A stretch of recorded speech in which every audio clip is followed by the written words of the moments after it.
नवंबर 2025। Peoples party का आजाद कश्मीर में हुकूमत बनाने का ऐलान। सदर जरदारी ने तहरीके अदम एतमाद लाने की मंजूरी दे दी। पीपल्स पार्टी के फैसल राठौर वजीर आजम आजाद कश्मीर मुंतखब।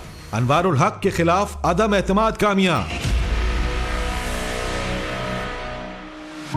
आजाद कश्मीर में ना या ओवरऑल पाकिस्तान में सियासत बहुत नीचे चली गई है। तो ये इक़्तिदार का खेल है मेरे भाई।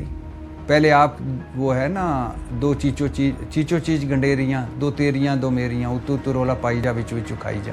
पीपल्स पार्टी जो है उनके रवैये से आप दो चीज़ें अखज़ कर सकते हैं। एक तो ये कि वो नेगेटिव कोई ब्लेम अपने ऊपर नहीं लेना चाहते, वो चाहे पीडीएम की 16 महीने की इंटरिम गवर्नमेंट हो या चाहे ये इत्तेहादी हुकूमत हो। तो आज़ाद कश्मीर में भी जिस तरह यहाँ सियासत ऑलमोस्ट एंड पे है, वहाँ भी बिल्कुल वीक हो चुकी है।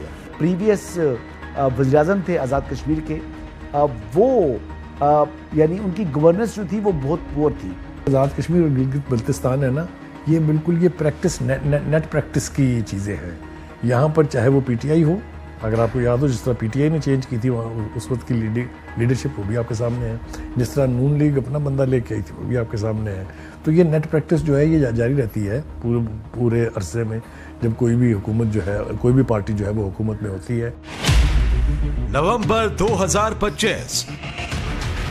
27वीं तरमीम, बिलावल का धमाका, आईनी अदालत, एग्जीक्यूटिव मजिस्ट्रेट की बहाली, जजेस के तबादले में रजामंदी की शक खत्म करने, कमांड ऑफ आर्म फोर्सेस के आर्टिकल 243, एनएफसी, तालीम, इलेक्शन कमीशन से मुतालिक डेडलॉक खत्म करने की तजावीज शामिल। 27वीं तरमीम पर नून लीग से मुज़ाकरात।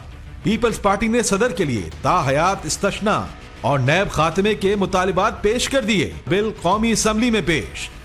27वीं आईनी तरमीम कौमी असम्बली से पास हो गई। 26वीं 27वीं और जो दो चार चीजें रह गई हैं वो 28वीं भी आएगी, उसमें पूरा हो जाएगा।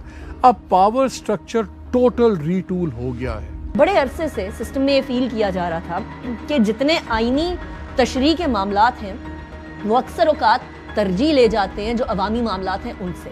तो आईनी तशरीह के मामलात के ऊपर वैसे भी ज़रा बड़े लेवल के होते हैं। कभी किसी प्राइम मिनिस्टर का केस आ गया, कभी किसी सदर का केस आ गया, कभी किसी अहम ओहदेदार का केस आ गया, तो वो तरजीह ले जाते हैं एक आम शहरी पे। तो इन दो अदालतों को अलग अलग कर दिया जाए ताकि वो अदालत जिसने अवाम का काम करना है वो तेज़ी से केसेस को निपटाए। जैसे माँ बच्चे को जब कुछ खिलाती है तो नवाला तोड़ तोड़ के उसको नरम करके खिलाती है ताकि हज़म हो जाए। तो उस निज़ाम को ये तरमीम हज़म हो जाए ना, इसलिए तोड़ तोड़ के 3 तरमीम की सीरीज़ में करना चाहते हैं। वरना ख्वाहिश उनकी यही थी कि 26वीं तरमीम में ये सब कुछ समा जाए। जब वो 27वीं 28वीं अगर वो भी पूरा ना हो तो शायद 29वीं भी तरमीम लेके आनी पड़े। क्या आइन में तरामीम होनी चाहिए या नहीं? बिल्कुल, वक्त के एतबार से चीज़ें तब्दील होती हैं, तरामीम होनी चाहिए। क्या इस अंदाज से होनी चाहिए? इससे बहुत बेहतर अंदाज से हो सकती है। क्या तरामीम होनी चाहिए? बिल्कुल होनी चाहिए। क्या इस अंदाज से होनी चाहिए जिससे तासुर मिले कि यहाँ तरमीम का असल मकसद तरमीम नहीं है बल्कि कुछ मकासद का उसूल है? नहीं होना चाहिए। अनफॉर्चुनेटली इन तमाम तरामीम में, चाहे वो 26वीं हो, 27वीं हो या मुबैना 28वीं हो, कोई भी तरमीम for all the right reasons इस तासुर से दूर नहीं रह सकी, महफूज नहीं रह सकी। नवंबर 2025। जस्टिस अमीन आईनी अदालत के चीफ जस्टिस मुकर्रर। 27वीं तरमीम पर तहफ्फुज़ात। जस्टिस मंसूर और जस्टिस अतहर मिनुल्लाह मुस्ताफी। नवंबर 2025।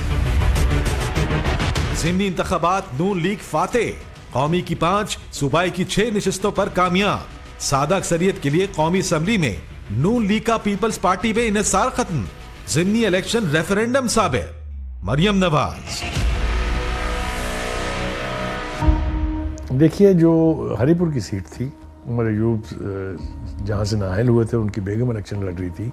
कोई तसव्वुर भी नहीं कर सकता था कि पीटीआई की हुकूमत केपीके में होते हुए उस सीट पर उनको इतने बड़े मार्जिन से शिकस्त होगी। तहरीक इंसाफ के अपना वोटर भी उमर अयूब साहब की अहलिया के टिकट के हवाले से बटा हुआ था। वो समझते थे किसी नजरियाती शख्स को देना चाहिए। ये एक चीज सरप्राइजिंग थी कि बाइकआउट किया गया लेकिन 2 हलकों में, एक हलके में उमर अयूब साहब ने कहा कि मेरी अहलिया इलेक्शन लड़ेंगी और दूसरे हलके में अहमद अजहर साहब ने अपने कज़न को खड़ा कर दिया। अगर आपने बाइकआउट किया हुआ है तो आप इसको बाइकआउट ही कर दें। पंजाब में मरीम नवाज ने बहुत परफॉर्म किया, डेवलपमेंट हुई, तो आपका वोटर टूटा है या नहीं? ये हो सकता है कि वोटर आपका पीटीआई का ना निकला हो वोट डालने के लिए, चूँकि पार्टी ने बाइकआउट किया हुआ था, लेकिन इनकी परफॉर्मेंस की वजह से इनका वोटर तो बाहर निकला है ना। इस इलेक्शन में इनका ना जाना ये ठीक फैसला था, और ये 2 सीटों जिनके ऊपर इन्होंने इलेक्शन लड़ा भी है, लाहौर और यहाँ पे NA-18 हरीपुर में, वो भी इनको इलेक्शन नहीं लड़ना चाहिए था। नवंबर 2025, खैबर पख्तूनख्वा में गवर्नर राज लगाने पर गौर। गवर्नर राज 2 माह के लिए लगाया जा सकता है। तमाम स्टेक होल्डर्स, सियासी जमातों से मुशावरत जारी। गवर्नर राज एक इंतबा था और पीटीआई काफ़ी हद तक समझ गई, लेकिन वो ख़त्म नहीं हुआ। खैबर पख्तूनख्वा में गवर्नर राज लगाना जो है वो काफ़ी ज़्यादा मुझे मुश्किल नज़र आता है।